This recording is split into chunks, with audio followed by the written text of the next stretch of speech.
The chair scraped back so hard it left a mark on the floor. That was the sound I remember most from my cousin's rehearsal dinner. Not the clinking glasses, not the laughter, not the music playing softly in the background. Just that one sharp scrape, because my mom had stood up without warning, raised her glass, and decided that was the perfect moment. "I want to say something about my daughter," she announced. 43 people looked at me. I counted later. 43 people at those round tables covered in white linen, holding their forks halfway to their mouths, turning to find me with their eyes. I was 31 years old. I was wearing a green dress I had saved up for. I had driven 4 hours to be there for my cousin Rachel, who I genuinely loved, who was marrying a good man, and who had nothing to do with what happened next. My mom smiled the way she always smiles when she's about to say something that will stay with you for years. "Claire has always done things on her own timeline," she said. "Her own very, very slow timeline." A few people laughed. Polite laughs. The kind you let out because you don't know yet that you shouldn't. She kept going. 31 and still renting a room. Still figuring out what she wants to be when she grows up. She tilted her head. "But you know what? Maybe someday she'll surprise us." More laughter. Louder this time. My uncle wiped his eye. My aunt covered her mouth like she was being polite, but her shoulders were shaking. My sister looked at the tablecloth. My dad swirled his wine and said nothing. Rachel caught my eye from across the room. She mouthed, "I'm sorry." She looked like she wanted to disappear. I did not look away from my mom. I did not cry. I picked up my water glass, took a slow sip, set it back down exactly where it had been. And then I said, quietly enough that only the people at my table could hear me, "Enjoy tonight. Things are going to look very different by the time your next big family event rolls around." My sister leaned over and whispered, "Don't make it weird." My mom laughed at something my uncle said. She had already moved on. The dinner continued. The salmon was overcooked, the toasts were long. Someone gave a speech that referenced a Hallmark movie, and people cried anyway. I drove home that night with the windows down even though it was cold. I needed the air. I needed to think. I want to tell you that I had some master plan already in place. I didn't.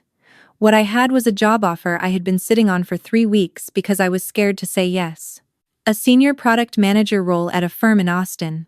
The kind of role I had been quietly, carefully working toward for 6 years while my family made jokes at holiday tables about my little career. I had been hesitating because taking it meant leaving. Leaving the city where I grew up, where my friends were, where I had learned to be comfortable even in uncomfortable situations. It meant starting over in a place where nobody had a version of me they'd already decided on. I pulled into my driveway, sat in the car for a few minutes, and then I took out my phone and sent one email. "I'd like to accept the offer. Can we schedule a call this week to discuss the start date?" I hit send before I could talk myself out of it. Then I went inside, made tea, and started a packing list. I did not announce that I was leaving. My family communicated mostly through a group chat that my aunt had created years ago and named the whole crew, which I had kept notifications off for so long I sometimes forgot it existed. I did not post anything there. I did not call anyone. I told Rachel because she was the one person who had looked at me that night like she understood what had just happened, and I told my best friend Dana because she helped me rent a van. Everyone else found out the way people find out things in families like mine. Eventually, through someone else. On their own schedule, not mine. My mom called me on a Tuesday, 3 weeks after the rehearsal dinner. I was in the middle of bubble wrapping my bookshelf. "Your aunt mentioned you're moving?" she said. Not "are you moving?" Not "I heard something," just the flat declarative version. The one that meant she already knew and was giving me a chance to confirm or explain myself. "I am," I said. "To Austin." "Yes." Silence. Then, "You didn't think to mention this to anyone?" I set down the bubble wrap. "I'm mentioning it now. Claire." Her voice shifted into the register I had grown up dreading. Lower, slower, the one that meant I was being handled. "You can't just move across the country without talking to your family first. What about Mom and Dad? What about—" "I accepted a job offer," I said. "I gave notice at my current job. I'm moving in 2 weeks. I wanted to let you know." She told me I was being impulsive. She told me Austin was far. She told me this was exactly the kind of reckless decision-making that had held me back my whole life. She told me that maybe if I had consulted people who had more life experience than me, I might make better choices. I listened to all of it. And when she finished, I said, "I'll send you my new address when I'm settled." She hung up before I did. Austin was different from anything I had expected, and exactly what I needed. My apartment was small and bright, and had a window in the kitchen that caught the afternoon sun. I could walk to a coffee shop that became mine within 2 weeks, where the barista remembered my order and asked about my job like she meant it. I joined a running group. I adopted a cat named Biscuit from a shelter on a Sunday afternoon because I could, because it was my apartment and my life and nobody was going to make a face about it. The job was hard. The kind of hard that required me to show up fully every single day, which meant I didn't have space to shrink.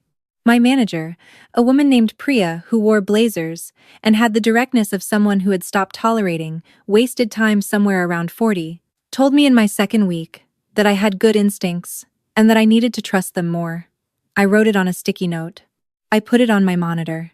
I started to feel, for the first time in a long time, like myself, not the self my family described. Not the one who was still figuring things out. Still renting a room. Still on her very, very slow timeline. The self I had been building in private for years, quietly, while other people were busy deciding who I was. The group chat stayed muted. Weeks passed. I called my dad once. We talked about the weather and a baseball game, and carefully did not talk about anything else. He asked if I was eating enough. I said yes. He said good. It was the most honest conversation we'd had in years. I did not reach out to my mom. She did not reach out to me either. I noticed it, but I didn't name it. I just kept going. 7 weeks after I moved, Rachel called me on a Saturday morning. I was on my couch, with Biscuit and a cup of coffee, reading something I had been meaning to read for months, and when her name came up on my phone, I felt genuinely glad. "How's married life?" I asked. "It's good," she said. "He's annoying but I love him." A pause. "Hey, so, I'm calling because I think you should know something, and I didn't want you to hear it from anyone else in the chaos of however they're going to tell you." I sat up straighter. Biscuit looked offended. "My dad is retiring," Rachel said. "End of the month. He's stepping down from the firm." Her dad, my Uncle Greg, had run a mid-sized commercial real estate firm for 22 years. The kind of firm that wasn't famous but was solid, well-connected, had a good reputation in 3 states. He had talked about retiring for years in the way people talk about things they never actually do, and apparently he had finally done it. "Okay," I said. "That's good for him. Why would that?" "Because," Rachel said carefully, "the firm he's stepping down from just signed a consulting contract with your company." The coffee cup stopped halfway to my mouth. "The new project," she continued, "the regional development expansion your company announced. My dad's firm is one of the partners, which means your company is now, in some capacity, their client." Another pause. "And from what my dad mentioned, you're on the team managing that account." I set the coffee down. "Who else knows?" I asked. "My parents." "Your parents?" "I think my dad called your mom when it happened because he was excited about the connection." She hesitated. "Your brother-in-law submitted his resume to your company last week, through the standard application portal. He doesn't know you're there. Or maybe he does, and he's hoping you won't notice." My sister's husband, Daniel, who had whispered glad our kids won't turn out like her just loud enough for me to hear at the rehearsal dinner. Loud enough that the couple sitting next to my parents had looked at the table. I was quiet for a moment. "I'm not going to do anything underhanded," I said. "I want you to know that." "I know," Rachel said. "I know you. That's why I called you first." We talked for another hour about other things. About her new apartment, about a trip she was planning, about a book she'd read that she thought I would love. Before she hung up, she said, "For what it's worth, Claire, I'm proud of you. I've been proud of you for a while. I just don't always say it enough." I held the phone for a second after she hung up. I scratched Biscuit behind his ears and finished my coffee, and then I went for a run because I needed to think clearly, and running was the only thing that reliably cleared my head. By the time I got home, I had figured out exactly how I wanted to handle it. The call started on a Wednesday. The first one was from my mom. I saw her name on my screen at 7:14 inches the evening, and let it go to voicemail. She did not leave one. She called again at 7:31. I was in the middle of reviewing a document, and I set the phone face down on my desk. The second call was from my dad, the next morning. He left a voicemail this time. His voice was careful, measured, the way it got when my mom had briefed him before he called. "Hey, sweetheart, just give us a call when you have a chance. There's something we'd like to talk through with you. No rush." There was rush in his voice though, a careful, controlled rush. My sister texted that afternoon. "Hey, have you talked to Mom?" I replied, "Not recently." 3 dots appeared. Disappeared. Appeared again. "She's been trying to reach you." "I know," I typed, and then deleted it. I wrote "I'll call her soon" and deleted that too. I put my phone in my bag and went back to work. The thing I want to be clear about is this. I was not playing a game. I was not strategizing in some elaborate way, savoring every moment, carefully orchestrating a dramatic reversal. I was just doing my job. I was showing up every morning to a role that challenged me and paid me well and treated me like someone whose opinion was worth having. That was it. That was the whole thing. What my family was suddenly realizing all at once, in the clumsy way that realizations arrive when people have been deliberately not paying attention, was that I had been doing things this whole time. Building things. Making decisions. Not on their timeline, maybe. Not in a way they had recognized as counting. But the work had been accumulating quietly for years, the way water shapes stone, and now it had become something they could not ignore. My brother-in-law's application had moved to the second round of interviews. I had not been asked to weigh in on hiring decisions at that level. I had not inserted myself. I had not mentioned the connection to anyone at work. If it came up formally, I would disclose it and recuse myself from any relevant decisions, because that was the right thing to do, and I had no interest in being the kind of person who confused having leverage with being justified in using it badly. But I also was not going to call my mom back on her schedule, just because she'd suddenly realized the timeline she had made fun of was working exactly the way I always knew it would. On day 4, my sister called instead of texting. "Claire," she said, before I could speak. I know the dinner was." She stopped, tried again. I should have said something. That night, I didn't, and I should have. I sat with that for a second. "I appreciate you saying that," I said. "Mom is freaking out," she continued. "She called me 3 times today. She feels like you're ignoring her on purpose." "I've been busy." "Claire." "I have," I said, genuinely. "It's not a performance. I have a job that requires my full attention, and I'm building a life in a new city, and I have actually been busy." I paused. But also, yes, I needed some time. My sister was quiet. Then, "Daniel applied to your company." "I'm aware." "Did you?" "I haven't done anything," I said. "And I'm not going to. Whatever happens with his application happens through the normal process, without my involvement. That's it." She exhaled, something releasing. "He feels terrible," she said quietly. "About what he said at the dinner. He should have thought about that before he said it." Silence. "You're right," she said. "He should have." That was the most honest thing my sister had said to me in years. Maybe longer. I felt something shift in my chest, small but real, like a window cracking open in a room that had been closed too long. "Tell Mom I'll call her this week," I said. "When I'm ready." I called my mom on a Sunday morning, 12 days after the first missed call. I had thought about what I wanted to say. Not in the sense of preparing a speech or rehearsing lines, but in the sense of knowing clearly what I was and wasn't willing to do. I had spent a lot of years managing her feelings at the expense of my own, which is a pattern so familiar it stops feeling like a choice and starts feeling like gravity. I was done letting it be gravity. She picked up on the first ring. "Claire." Her voice was warm in the way it gets when she needs something. A different warmth than the one I grew up wishing for. I'm so glad you called. Hi, Mom. I've been trying to reach you. I know, I needed some time. A pause. Then she moved through pleasantries quickly. How was Austin? How was the apartment? How was the weather? The way someone paces at the door before they finally come inside. Then, I hear your company is working with Uncle Greg's firm. That's correct. It's wonderful, Claire. It really is. You've worked so hard, and it's clearly paying off. And I just think. She paused again, her voice recalibrated. I want you to know that I have always believed in you. I let that sit in the air between us. Mom, I said. At Rachel's rehearsal dinner, in front of 43 people, you described me as someone still figuring out what she wants to be when she grows up. You said I was on a very, very slow timeline. Dad didn't say anything. Daniel said something cruel and you laughed. Silence. I know things look different now, I continued. I know the connection to the firm changes things for the family in a practical way. But I need you to understand that the way you've talked about me for years, not just that night, that's not something that gets undone because a business opportunity showed up. And I need you to actually understand that. Not just to feel badly about it, because I'm in a position to matter now.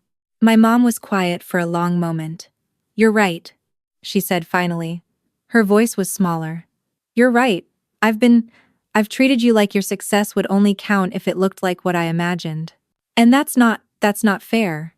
It's not how I actually feel about you. Then why have you been saying it for years? She didn't have a good answer for that. I didn't expect one, honestly. These things rarely have clean answers. But she said it. She said, I'm sorry, and then she said it again, and the second time it sounded more like she meant it, and less like she was hoping it would fix everything immediately. I'm not going to pretend this is resolved, I said. But I wanted to have this conversation, and now we've had it. That matters to me. Can we try? She asked. I want us to be okay. We can try, I said. It's going to take time, and I need you to actually hear what I'm saying. Not just accommodate me until things feel normal again. She said yes. I don't know what yes means yet. That's the honest answer. Trust doesn't restore itself on a phone call, and I wasn't naive enough to think one conversation was the end of anything. But I also wasn't willing to write off the possibility entirely, because she was still my mom, and I was still her daughter, and somewhere, underneath all the damage, there was something that had not completely dissolved. I hung up and sat for a minute at my kitchen table, looking at the light coming through the window. Biscuit jumped up and walked across my laptop, which he does at the worst possible moments. I scratched his head. Daniel's application did not advance past the third round. I was not involved in that decision. I know because I asked Priya directly, transparently, explaining the family connection, and that I wanted to make sure there was no appearance of influence in either direction. She told me the decision had been made by a panel that didn't include anyone who knew me personally. He didn't have the specific experience the role required. My sister called me the week after to tell me he hadn't gotten it. Her voice was careful, feeling out whether I was going to say something satisfying or something complicated. I'm sorry to hear that, I said. I hope he finds something that's a better fit. She laughed, startled. That's it? That's it, I said. Claire. Her voice went soft. Who are you? I smiled at the wall. Someone who got tired of being defined by what other people couldn't see yet. She was quiet for a second. I really am sorry, she said. About the dinner. About a lot of dinners before that one. I know. I'm trying to be better at saying things out loud when they matter. That's all I ever wanted, I told her. There's a question I get asked sometimes when I talk about this, and it sounds like this. Don't you feel vindicated? And I've thought about that word a lot. Vindicated. Like the point was always to be proven right. Like the thing I was waiting for was the moment my family realized I had value, because my value became visible in a way they could measure. Here's what I actually feel. I feel like myself. That's the whole answer. I feel like someone who made a decision in a cold car at the end of a bad night and followed through on it. Not to prove anything to anyone, but because I was tired of waiting for permission to take my own life seriously. I feel like someone who did the work quietly, without applause, over several years, and then kept doing it when the circumstances changed. The phone calls happened. The apologies happened. Some of them were real. Some of them were complicated and mixed with other motives in the way human apologies always are. I'm not a person who believes in clean endings. Real families don't work that way. But I also don't go to family dinners anymore and sit quietly while someone makes me the punchline. I don't accept that as the cost of belonging. I know what it feels like to belong somewhere that actually wants me, and I am not going back to settling for the imitation of that. My mom and I talk every few weeks. It's careful, still. We're learning how to be honest with each other in a way we never really practiced. My sister calls more than she used to. She's working on things in her own life that I don't fully understand yet, but she's working on them. That counts for something. My dad texted me a photo of a sunset last month with no caption. I sent back a heart. That was enough. Rachel came to visit Austin in the spring. We ate tacos and walked around and talked for 2 days straight. The way you do with people who know you correctly. She said I seemed lighter. I told her I was. I am. When I left that rehearsal dinner, I didn't know what I was walking toward. I just knew I was done standing still in a room where standing still was being mistaken for going nowhere. Turns out those are very different things. And I've stopped letting anyone convince me otherwise.